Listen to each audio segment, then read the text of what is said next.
Celui qui aide son frère, Wallahi wa Rabbil Kaaba, Allah t'abandonnera jamais. Tu sais, quand toutes les portes vont se fermer, tu te retrouveras dans une situation difficile, tu vas te dire, mais Allah viendra à ton secours. Alors qu'il n'y aura personne, hein. Allah viendra à ton secours. Pourquoi? Mets la cassette en arrière. Tu te rappelles quand Foulen, il avait de graves problèmes, personne ne pouvait l'aider. Et tu es venu, tu lui as dit, tu as des problèmes financiers, je t'aide. Tu te rappelles de un tel, quand il n'y avait personne pour l'aider, ne serait-ce que pour son déménagement et tout le monde prenait la fuite. Asmahlia, j'ai rendez-vous chez... Et t'inventes des rendez-vous. Eh bien, toi, t'es parti l'aider. Eh bien, voilà. An-Nasr, le secours d'Allah, il est venu par là. Il est venu de ce côté-là. Man kana fi hajati akhi, kana Allahu fi hajati. L'islam, c'est pas que salah, c'est pas que rester à la mosquée. Tout ce qui t'arrive avait déjà été écrit, décrété. Mais avait été décidé par qui? Cela avait été décidé par qui? C'est cela qui te rassure. Par Allah. Donc tu n'es pas seul. Donc tout ce qui t'arrive, dis-toi de toute manière, je n'aurais pas pu le repousser puisque cela a été décidé par Allah tabaraka wa ta'ala. C'est quelqu'un qui te dit, moi je prie pas, mais alhamdulillah, moi je fais pas de bêtises. Je vole pas, je bois pas, je me drogue pas. C'est pas comme certains, je les vois, ils vont à la mosquée, mais ils volent, ou ils mentent, ou ils sortent le soir dans des lieux pas bien, etc. Ça c'est parfois ce qu'on entend. Tout d'abord, avant de juger les autres, le musulman il doit se focaliser sur ce qu'il fait lui, sur ses propres actions. C'est très bien de ne pas voler, de ne pas mentir ou forniquer, mais ça, c'est pas une autorisation pour abandonner la prière. Même pire que cela, si on considère le vol, le mensonge et la fornication comme des graves péchés, sache que l'abandon de la prière, c'est plus grave que ça encore. Ne pas faire la prière, c'est pire que de forniquer. Ne pas faire la prière, c'est pire que de voler. C'est plus grave encore. Allah Azza wa Jalla nous dit dans le Coran فَخَلَفَ مِنْ بَعْدِهِمْ خَلْفٌ أَضَاعُوا الصَّلَاةَ وَاتَّبَعُوا الشَّهَوَاتِ فَسَوْفَ يَلْقَوْنَ غَيًّا. Puis leur succédèrent des générations qui délaissèrent la prière et suivirent leur passion, ils se trouveront en perdition. Sois bon avec ta mère, Allah il va te ramener une femme. Sois bon avec ta mère, ma soeur, Allah il va te ramener un bon mari. Wallah, c'est la vérité. D'être bon avec ses parents, Allah il va te guider dans le droit chemin. Allah il va te permettre de faire le hajj. Sois bon avec ton père et ta mère, tu verras, Allah il va te faciliter. Des fois on nous arrive des facilités, on ne sait pas d'où ça vient, c'est vrai? On dit mais subhanallah, je sais pas, ça m'est arrivé, j'ai rencontré un frère par hasard. Il n'y a pas d'hasard. Il n'y a que Eden Hazard, il n'y a pas d'hasard. Ouais, les bidons. Ça m'est venu par la tête, excusez-moi. Il faut la couper au montage, celle-là, les bidons.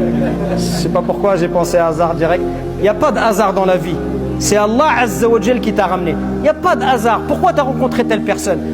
C'est Allah qui a voulu ça. Mais pourquoi Allah il a voulu ça pour toi? Parce que peut-être tu as été bon envers ta mère, peut-être un sourire, peut-être une parole douce envers ta mère, et Allah il a ouvert les portes de sa miséricorde vers toi. C'est ça mes frères qu'il faut se dire. Tout ce qui vous arrive dans la vie, c'est le reflet de ce que vous faites. Bi'idhnillah. Donc ça c'est quelque chose de très important. Aussi ça efface les grands péchés. Un homme il est venu à Ibn Abbas et il lui a dit j'ai demandé la main d'une femme, on me l'a refusée. Et ensuite elle s'est mariée avec quelqu'un d'autre. Il a été jaloux, il a tué le monsieur. Allahu Akbar, il a commis un meurtre. Et il est venu voir Ibn Abbas et il a dit qu'est-ce que je peux faire pour me repentir? Ibn Abbas il a réfléchi, il ne savait pas quoi lui dire. Ensuite il lui a dit est-ce que ta mère est en vie? Il lui a dit oui. Il lui a dit alors sois bon avec elle. Quand il est parti, les sahaba ils ont dit à Ibn Abbas mais pourquoi tu lui as demandé si sa mère elle est en vie? Quel rapport avec ce qu'il vient de faire? Et il a dit je ne connais pas d'action plus aimée d'Allah que d'être bon envers sa mère. Pour lui c'est l'action la plus noble. Donc s'il multiplie cette bonne action, Inch'Allah Allah il lui pardonnera peut-être son péché, hein? Et il y a beaucoup de hadiths qui vont dans ce sens-là. J'avance Inch'Allah puisque le temps nous est compté.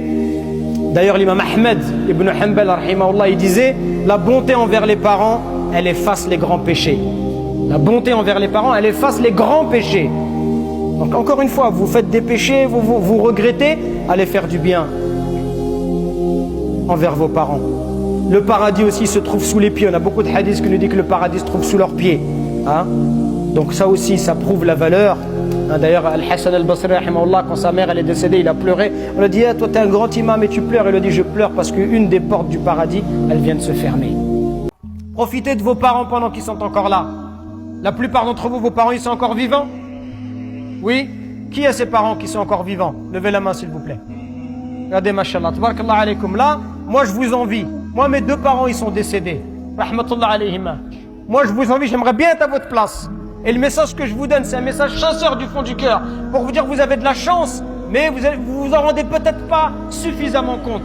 Moi, je m'entendais très bien avec mes parents, je me comportais, j'espère, bien avec eux. Ils étaient satisfaits de moi. Pourtant, quand ils sont morts, je me suis dit, et là encore, je me dis aujourd'hui, j'ai pas fait assez. J'aurais pu faire plus. J'aurais pu être plus bon avec eux. J'aurais dû passer plus de temps avec eux. J'aurais dû plus les appeler.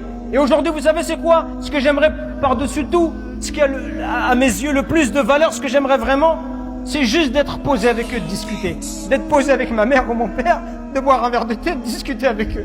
Pour moi, aujourd'hui, je vous dirais ça, c'est le bonheur. Le bonheur, il est là à côté de vous.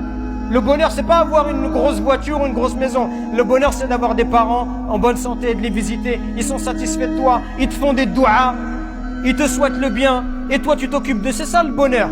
Profitez avant qu'il soit trop tard. Profitez avant qu'ils disparaissent, qu'ils quittent ce bas monde. Et là, après, vous allez pleurer, vous allez regretter. Et ce que je vous dis, c'est pour vous que je vous le dis.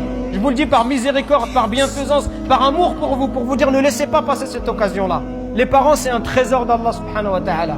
Par vos parents uniquement, vous pouvez atteindre les hauts degrés du paradis. Alors corrigez votre manière d'être avec eux.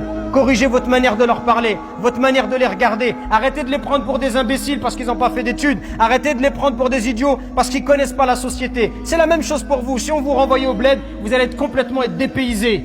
Même si tu es un arabe à 100% ou un africain à 100%, si on te prend, on te met au pays, tu seras toi aussi dans une société qui est différente, c'est normal.